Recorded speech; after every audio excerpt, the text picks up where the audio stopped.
이글루 코퍼레이션에서 클라우드 업무를 기획하고 있는 박래천입니다. 먼저 소중한 시간을 내어 이글루 부스에 오신 모든 분들께 감사의 말씀을 드리고 헛된 시간이 되지 않도록 공공기관 클라우드 보안에 대해 자세히 말씀드리도록 하겠습니다. 발표의 순서는 첫 번째로 행정 공공기관 클라우드의 배경 및 현황, 두 번째 민간 클라우드 이용이 변수가 될 클라우드 보안 인증 제도, 세 번째 행정 공공기관이 클라우드 전환 시 고려해야 할 내용, 마지막으로 클라우드 보안 관제 강화를 위한 방안 순서로 이야기 드리려고 합니다. 첫 번째 배경 및 현황입니다. 언젠가부터 기관에서 클라우드 도입에 대해 얘기했을까요? 2015년 클라우드 컴퓨팅 발전 및 이용 보호에 따른 관련 법률 제5조에 의한 제1차 클라우드 컴퓨팅 기본계획의 클라우드 보안 인증제가 시행되었고 17년 CSAP 인증 제도가 실시되면서입니다. 벌써 한참 전의 일입니다. 사실 그간 클라우드에 대한 필요성을 외면하고 있었습니다. 과연 필요할까라는 생각들을 많이 하셨습니다. 하지만 코로나에 의한 팬데믹이 발생하고 비대면을 위한 환경이 발전함에 따라서 급격하게 성장하였습니다. 특히 22년 행정공공기관 정보자원 통합 및 민간 클라우드 이용 정책이 개편되면서 민간 클라우드 활성화 정책으로 모든 정보 시스템은 구축하거나 교체 시 반드시 민간 클라우드 서비스 이용을 우선 검토하게 되었습니다. 이에 따라서 작년 4월부터 12월 말까지 행안부는 클라우드 컴퓨팅 서비스 활용 모델에 따른 시범 사업을 실시하면서 일부 행정공공기관의 민간 클라우드 전환 지원 사업을 실시하였습니다. 이렇게 진행하던 중에 공공기관 클라우드 센터 지정에 관한 내용을 삭제하였고 클라우드 보안 인증제도 완화 및 개편을 실시하면서 행정공공기관의 클라우드 환경은 급물살을 타고 있습니다. 이에 맞춰 행안부에서는 2025년까지 모든 행정공공기관을 클라우드로 전환하려고 하는 계획을 발표했습니다. 그럼 행정공공기관 정보작업 통합 및 민간 클라우드 이용 정책에 대해 좀 더 알아보겠습니다. 추진 배경을 보면 먼저 표준화 및 공동 이용을 목표로 소규모 전산실 통합을 통한 에너지 및 비용 효율성을 향상시키기 위함입니다. 또한 공공 부분의 긴급하고 다양한 수요에 탄력적이고 즉시적으로 대응하기 위해서죠. 이에 따라서 행정공공기관 정보작업 통합 및 민간 클라우드 이용 정책을 재개정하여 고시하였습니다.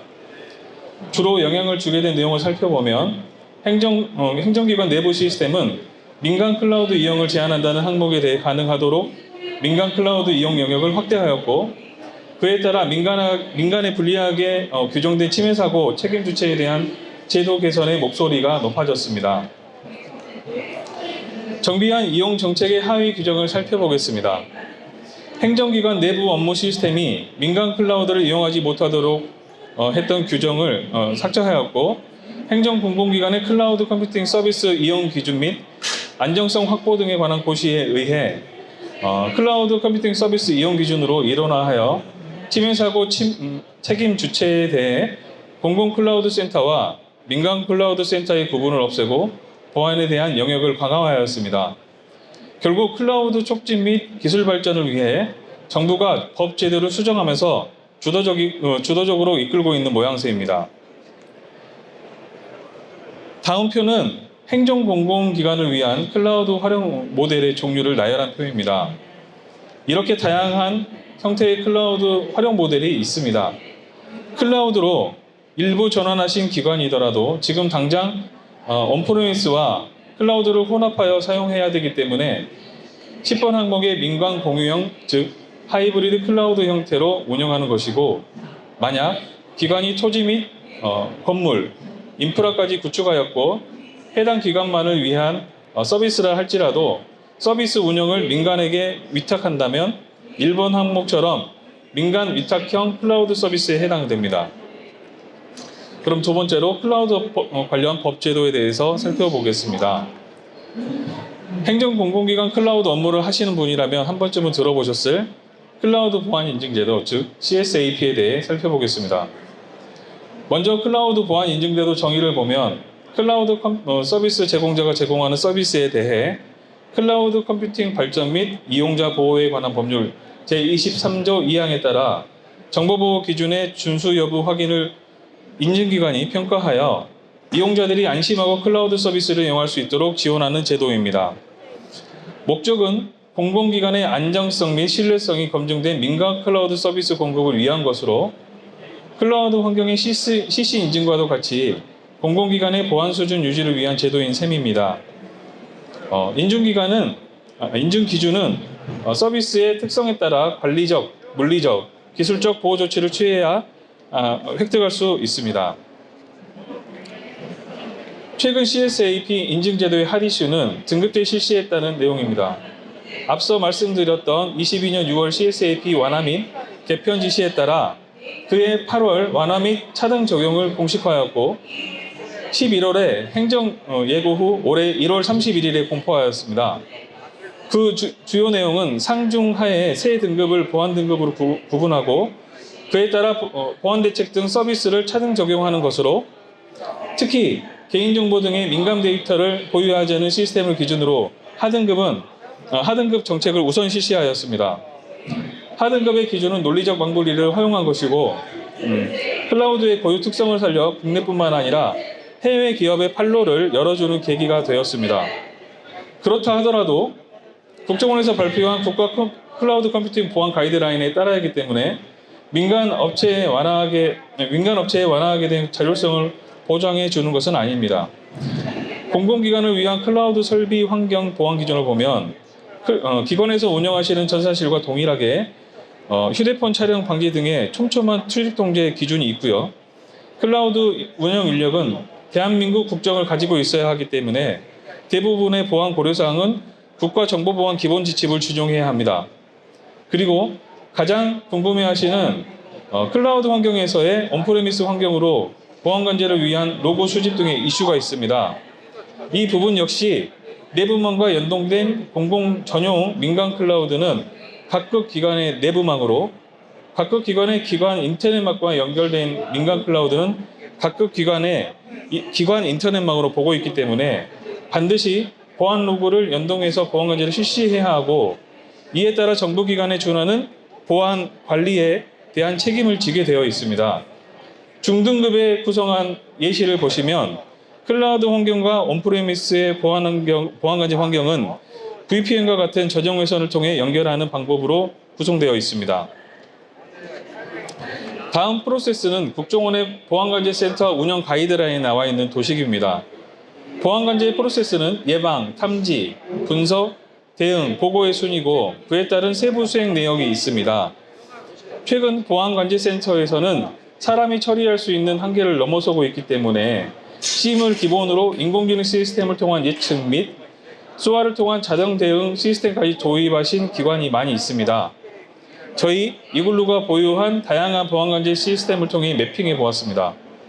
CIEM과 AI는 24시간 365일 실시간 모니터링 및 이벤트 분석을 위한 지원, 자동 대응을 통한 재발 방지 대책 마련 및 정보 공유 기능을 통한 보안관제 프로세스를 대응을 하실 수가 있습니다.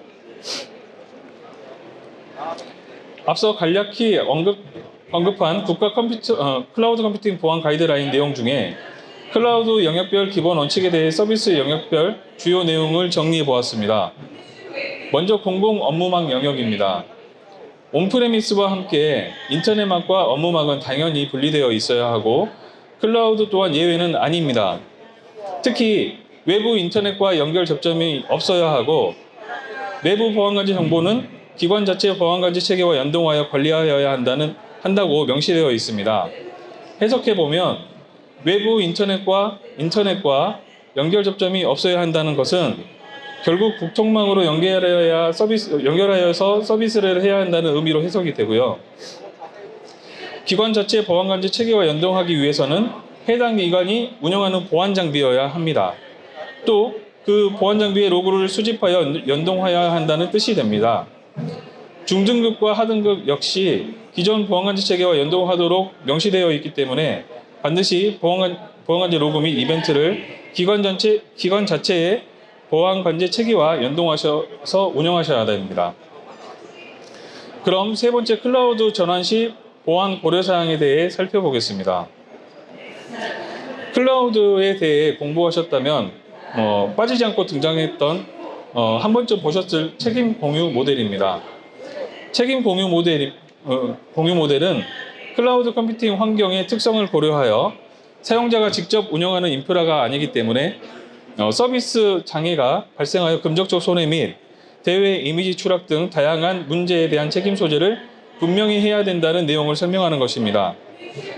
주로 클라우드 서비스 공급자는 물리적 시설, 유틸리티, 케이블, 하드웨어 등 클라우드 자체에 대한 보안 책임을 지는 것이 일반적인 모델이고요.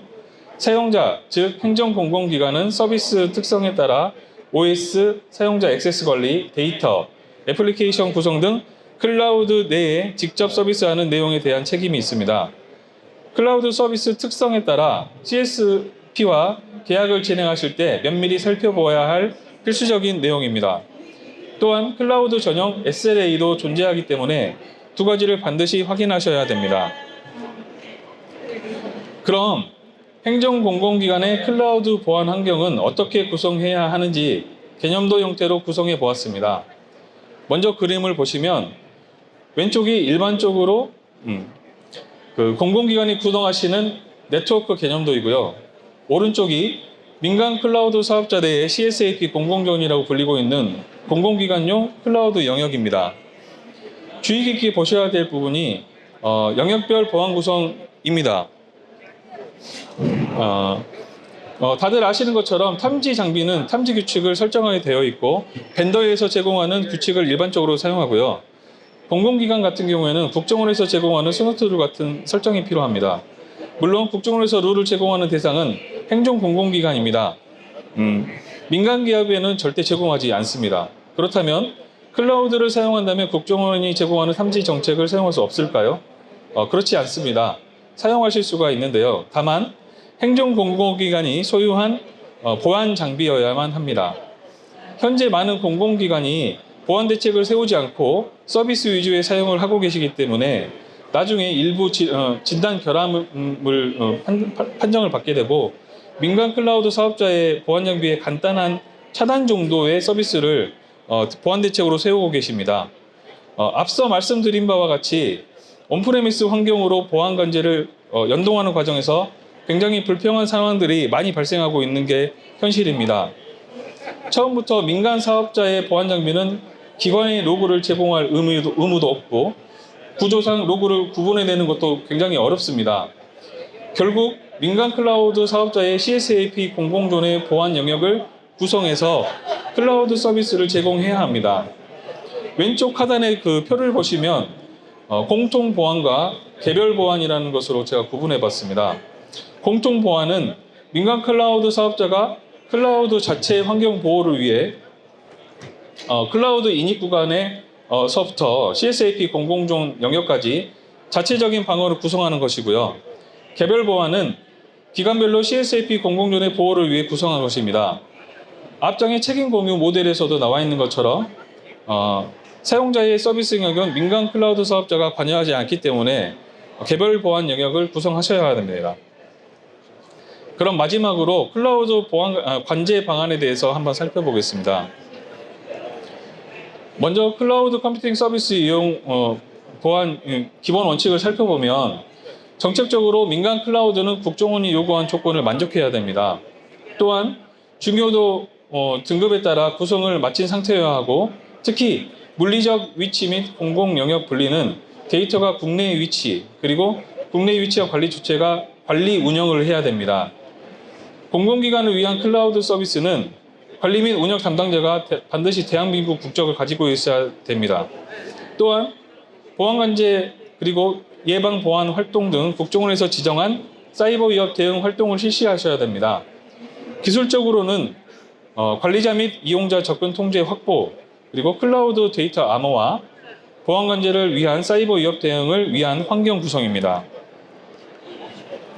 그럼 이를 위한 국가 클라우드 컴퓨팅 보안 가이드라인에서는 이용기관은 기관을 이용하는 민간 클라우드 공공 영역에 대한 보호를 위해 사이버 안보 업무 규정 제14조에 따라 정보보안 보안관제 체계와 연계하여 보안관제를 수행해야 된다고 명시되어 있습니다.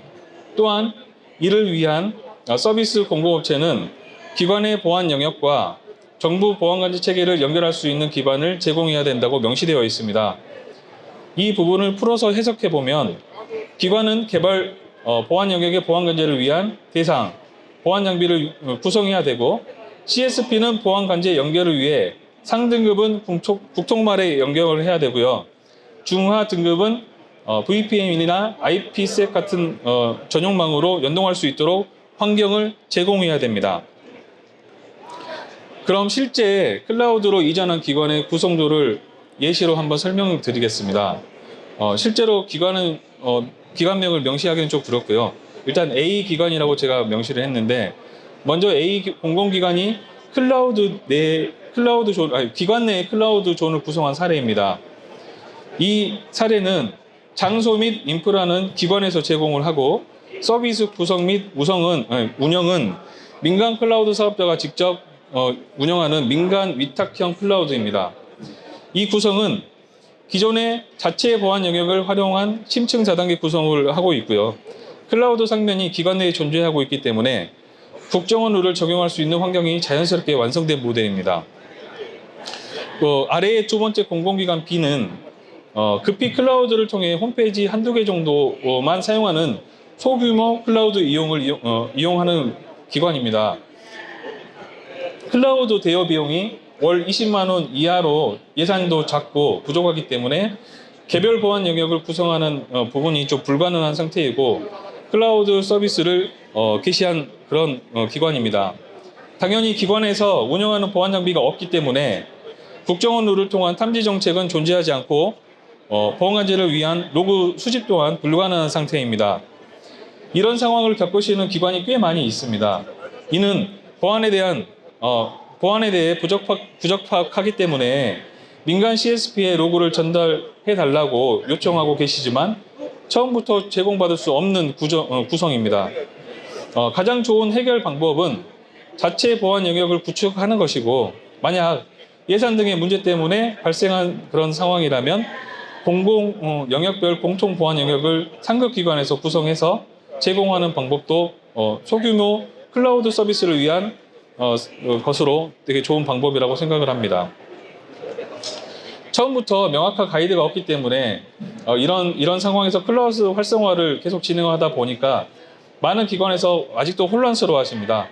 올 안에는 명확한 가이드 및 우수 사례가 발표될 것으로 예상이 됩니다. 작은 비용으로 사용한다면 클라우드 특성을 이렇게 사용하려고 했다가 많은 기관들이 사실 그렇지 않은 상황을 직면하고 계십니다. 클라우드의 전환을 지금 고민하고 계신다면 저희 이그룹 코퍼레이션의 클라우드 컨설팅 서비스를 받아보는 것이 또 도움이 될 것으로 생각이 됩니다. 지금까지 경청해 주셔서 감사합니다.